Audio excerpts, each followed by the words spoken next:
Welcome to student dictation 5 second बाद शुरू होगा।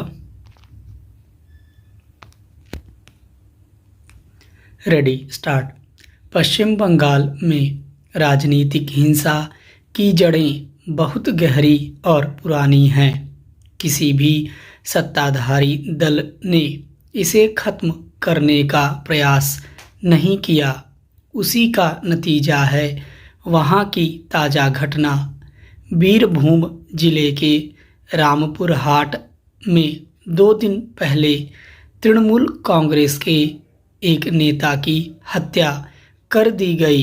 उससे उस इलाके में तनाव बढ़ गया और उसकी प्रतिक्रिया में अगले रोज कुछ घरों को बाहर से बंद करके आग लगा दी गई, जिसमें 10 लोगों के मारे जाने की पुष्टि हो चुकी है।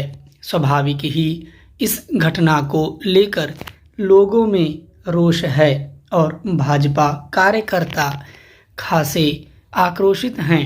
उन्होंने वहां विरोध प्रदर्शन किया तो भाजपा सांसदों ने संसद परिसर में जुलूस निकाला। पश्चिम बंगाल के राज्यपाल ने इस घटना की कड़ी निंदा की और भाजपा के केंद्रीय नेतृत्व ने इसे लेकर एक समिति गठित कर दी है। वहां के उच्च न्यायालय ने पुलिस से आज स्थिति रिपोर्ट सौंपने को कहा है। मगर विचित्र है कि ऐसी विभत्स घटना के बाद भी वहां की मुख्यमंत्री दूसरे राज्यों में होने वाली ऐसी घटनाओं की नज़ीर देकर इस पर पर्दा डालने की कोशिश करती नजर आईं। इससे एक बार फिर स्पष्ट हुआ है कि ऐसी घटनाओं को अंजाम देने वाले सरकारी संरक्षण में अभय महसूस करते हैं।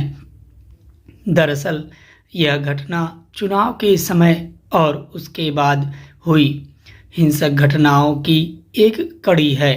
वहां पिछले विधानसभा चुनावों के बाद भी बड़े पैमाने पर हिंसा भड़क उठी थी और उसमें 16 लोग मारे गए थे।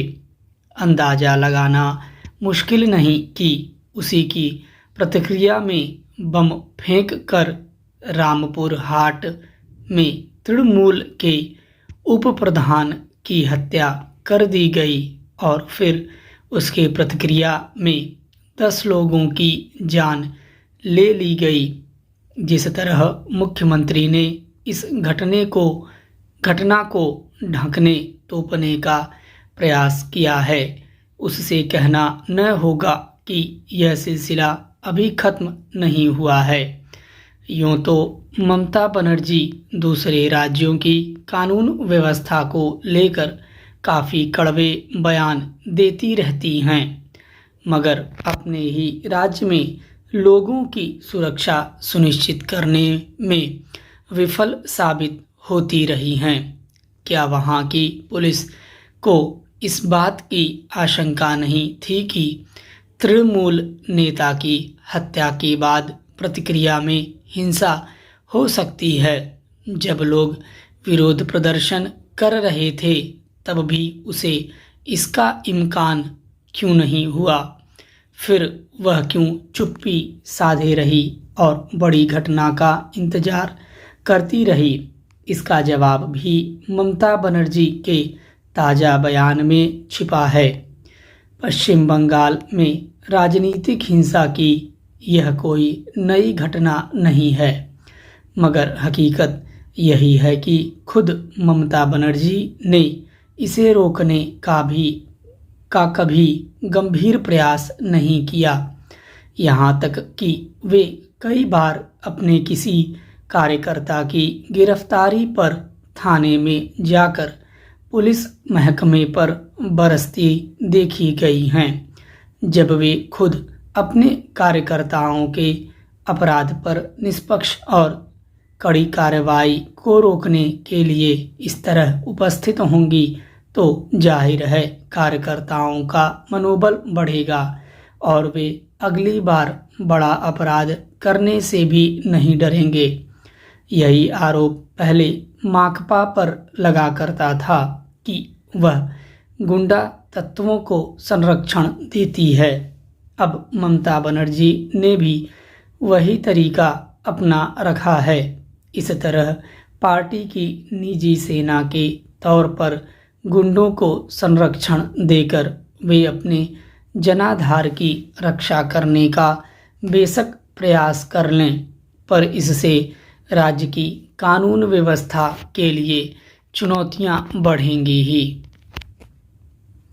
सभी मत मजहब वालों के लिए तलाक, गुजारा भत्ता, उत्तराधिकार, विवाह की आयु, बच्चों को गोद लेने और विरासत संबंधी नियम एक समान बनाने की मांग वाली याचिका पर सुप्रीम कोर्ट की सुनवाई इसलिए महत्वपूर्ण है क्योंकि यदि इन सभी मामलों में एक जैसे नियम बन जाते हैं तो समान नागरिक संहिता का उद्देश्य पूरा हो जाएगा।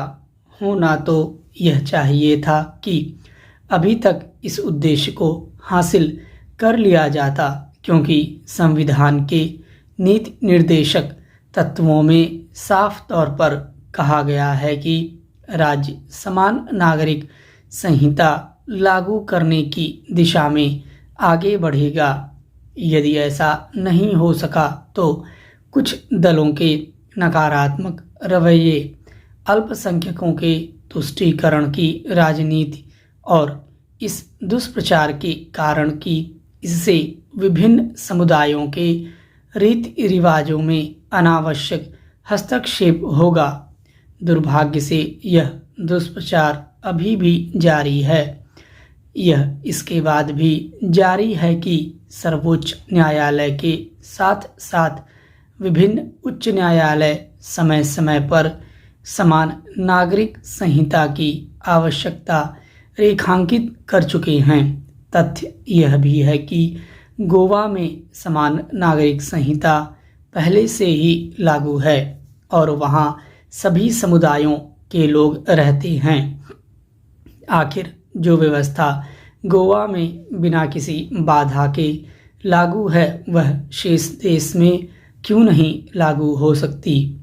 प्रश्न यह भी है कि जब अन्य कई लोकतांत्रिक देशों में समान नागरिक संहिता लागू है तो भारत में उसका विरोध क्यों होता है। यह प्रश्न अनुत्तरित है तो इसीलिए कि अभी तक किसी सरकार ने समान नागरिक संहिता का मसौदा तक तैयार करने की जहमत नहीं उठाई। कम से कम अब तो यह काम होना ही चाहिए ताकि उस पर व्यापक विचार विमर्श हो सके। यह हास्यास्पद है कि एक ओर संविधान की दुहाई देकर यह कहा जाता है कि कानून की नज़र में सब बराबर हैं और दूसरी ओर भिन्न भिन्न समुदायों के लिए विवाह विच्छेद, गुजारा भत्ता, उत्तराधिकार आदि से संबंधित नियम अलग अलग बने हुए हैं। समान नागरिक संहिता के अभाव के चलते ही विभिन्न समुदायों के लोगों में आपसी एकता का वह भाव देखने को नहीं मिलता जो आवश्यक ही नहीं अनिवार्य है। यह समझने की जरूरत है कि समान नागरिक संहिता का निर्माण देश की जनता को जोड़ने के साथ उनमें यह भाव जगाने का भी काम करेगा कि वे सब एक ही कानून से बंधे हुए हैं। पता नहीं सुप्रीम कोर्ट सभी समुदायों के लिए तलाक, गुजारा भत्ता, उत्तराधिकार, विवाह की आयु, गोद लेने और विरासत संबंधी नियम एक जैसे बनाने की मांग करने वाली याचिका पर किस नतीजे पर पहुंचेगा, लेकिन उसे ऐसा कुछ तो करना और कहना ही चाहिए जिससे देश समान नागरिक संहिता की दिशा में आगे बढ़ सके। स्टॉप।